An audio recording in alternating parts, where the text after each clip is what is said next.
Welcome everyone in the classroom of पुण्य study circle. बच्चों, आज के इस लेक्चर में हम गुडविल वैल्यूएशन के दूसरे मेथड के बारे में स्टडी करेंगे, that is weighted average profit method. Last lecture में हमने स्टडी किया कि कैसे हम एवरेज प्रॉफिट मेथड की हेल्प से अपने जो ईयरली प्रॉफिट्स होते हैं उनको नॉर्मलाइज करके एवरेज कैलकुलेट करके और वैल्यूएशन ऑफ गुडविल को हम डिटरमाइन करते हैं। बेटे, सबसे पहली बात तो ये आती है, कुछ विद्यार्थी पूछते हैं कि सर हम एवरेज प्रॉफिट को क्यों कंसीडर करते हैं, रिसेंट ईयर के प्रॉफिट्स को हम कंसीडर क्यों नहीं करते हैं? क्योंकि रिसेंट ईयर का प्रॉफिट हमारा ज्यादा रिलेवेंट हमें सिम्स होता है।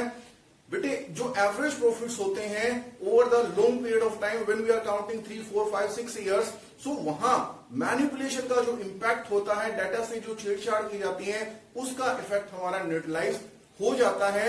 And average profits of those profit which are most likely to accrue to the firm over the time to come. जबकि हम अगर रिसेंट ईयर को ही अगर कंसिडर करेंगे, हाँ वो ज्यादा रिलेवेंट है, बट वहां मैनिपुलेशन की पॉसिबिलिटी काफी ज्यादा होती है, because the concern is intending to sell itself to some other business entity.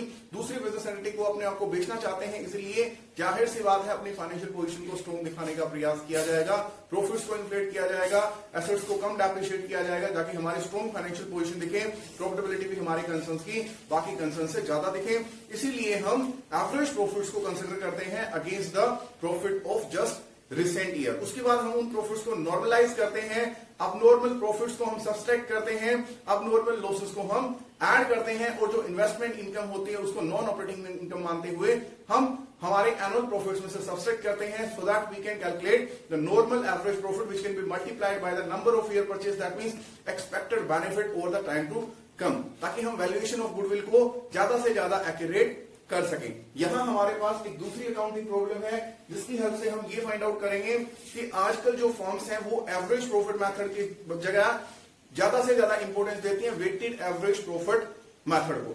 सो ऐसा इसलिए किया जाता है, फर्म क्या करती है, एवरेज प्रॉफिट को ही कंसीडर कर रही है, but they are giving more importance and relevance to the recent year performance. Might possible that the recent years, in recent years firm may have accumulated more managerial skills and advanced its technological front, that why they are earning more profits and they are likely to earn same quantum of profit in the time to come। और जो हमारे latest last years होते हैं, distant years होते हैं, उनको हम relatively कम wait assign करते हैं। For example, if we are calculating average profit of 2019, 18, 17, 16 and 15, so जो हमारा 19 है उसको हम सबसे ज्यादा वेट असाइन करेंगे 5, फिर 18 को हम 4 करेंगे, 17 को हम 3 करेंगे, 16 को हम 2 करेंगे, और 15 जो कि सबसे ज्यादा डिस्टेंट ईयर है उसको 1 वेट असाइन किया जाएगा, क्योंकि वो सबसे ज्यादा इरिलेवेंट है, लेस रिलेवेंट है, आप इसको बोल सकते हैं। यहां हमने अकाउंटिंग प्रॉब्लम लिखा है,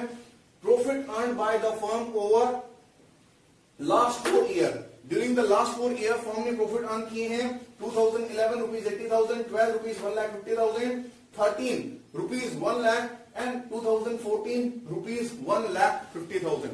वर्ष के दौरान जो लाभ अर्जित किया गया, जो हमारे प्रॉफिट एंड लॉस अकाउंट के अकॉर्डिंग हमें दिया गया है, these are 4 years actual profit earned by the firm। Here it is said to us profit for 2012 include an investment income of rupees 50,000। जो हमारा लाभ है 1,50,000 रुपए जो हमने अर्जित किया 2011-12 के दौरान, उसके अंदर 50,000 रुपए की एक हमारी इन्वेस्टमेंट इनकम शामिल है। सो इन्वेस्टमेंट इनकम को हम नॉन ऑपरेटिंग इनकम मानते हैं, इसीलिए उसे रिलेवेंट ईयर के प्रॉफिट से हम सब्सट्रैक्ट करेंगे। हियर 50,000 को सब्सट्रैक्ट किया जाएगा in order to normalise it. So हमारा एक्चुअल जो प्रॉफिट रहा होगा, operating profit, that would have been rupees 1 lakh had we subtracted this 50,000 investment income from it। उसके बाद कहा गया है during 2013 firm suffered A loss by thrift of rupees 10,000। जो हमारा 12 का लाभ है, उस वर्ष के दौरान फर्म को एक हानि हुई है, और वो हानि किस वजह से हुई है, चोरी की वजह से हुई है। सो ये हमारा अबनॉर्मल इवेंट है, अबनॉर्मल लॉस है, इसीलिए we need to add this profit. ये जो लॉस है इसको हम ऐड कर लेंगे, so that we can come out with the accurate quantum of profit earned by the firm. Firm का ऑपरेटिंग प्रॉफिट 1,10,000 रुपए रहा होगा, उसमें से हमने नॉन ऑपरेटिंग लॉस या अबनॉर्मल लॉस को सब्सट्रैक्ट कर रखा है, इसीलिए वो हमारा 1 लाख रुपए शो कर रहा है प्रॉफिट एंड लॉस अकाउंट में। अब हमें ये जो प्रॉफिट्स हैं इनको वेटेड प्रॉफिट्स में कन्वर्ट करना है, दैट मींस हमें रिलेवेंट ईयर को वेट असाइन करना पड़ेगा। Here you can write them again, year 2011, 12, 13 and 2014। Actual profit जो हमारे एक्चुअल ऑपरेटिंग प्रॉफिट्स रहे हैं 80,000, here we are having 1 lakh. After abnormal income को सब्सट्रैक्ट करने के बाद हमारा प्रॉफिट रहा है यहां पे ₹1 लाख। 2013 में अबनॉर्मल लॉस को एडजस्ट करने के बाद हमारा प्रॉफिट रहा है 1,10,000 एंड 2014 कोई एडजस्टमेंट नहीं दे रखा, इट वुड हैव बीन ₹1,50,000। यहां हम वेट असाइन करेंगे, फिर हम वेटेड प्रॉफिट कैलकुलेट करेंगे, फिर उसका एवरेज करेंगे। जो हमारा सबसे ज्यादा रिसेंट ईयर है उसको सबसे ज्यादा वेट असाइन किया जाएगा। रिसेंट ईयर कौन सा होता है? नजदीक का साल 2014। हियर हम 4 वेट असाइन करेंगे। Then as we are going backward we are having less relevancies of profit. 4 वर्षों के प्रॉफिट है, सो हमने 4 से स्टार्ट किया। अगर यहां हमें 7 वर्षों के प्रॉफिट्स होते हैं, सो लेटेस्ट ईयर को हम 7 वेट असाइन करते हैं and then we have to go backward. अब हमें यहां पे वेटेड प्रॉफिट कैलकुलेट करना पड़ेगा। WP आप कैलकुलेट करें 80,000 into 1 it's 80,000, 1 lakh into 2 2 lakh, 110 into 3 330 and here 150 into 4 6 lakh. ये हमारा वेटेड प्रॉफिट है। अगर हम इस वेटेड प्रॉफिट को समेशन ऑफ वेटेड प्रॉफिट को समेशन ऑफ वेट से डिवाइड करें, weights are going to be 10, it will be our weighted average profit. अब हम इसको काउंट करते हैं 6 to 8, 1130 plus 80, this is going to be 12,10,000। 12,10,000 को हम 10 से डिवाइड करेंगे, this is going to be 1,21,000। 1,21,000 रुपए का हमारा वेटेड एवरेज प्रॉफिट काउंट हुआ है।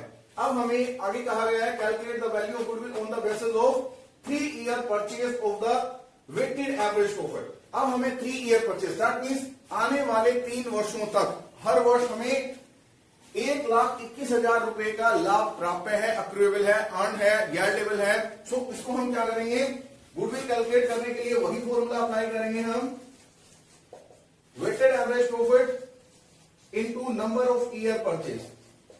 नंबर ऑफ ईयर परचेज हमारा 3 इयर्स दे रखा है। Here we are having 121 into 3, it means 3,63,000 will be the amount of goodwill according to weighted average profit method.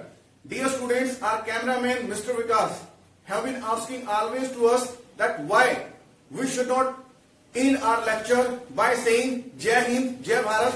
It will motivate our students and viewers and will encourage them to contribute their efforts toward the nation building and supporting the nation's effort during this contingency and emergency period of Corona. So this time we will be ending our lecture by saying Jai Hind, Jai Bharat.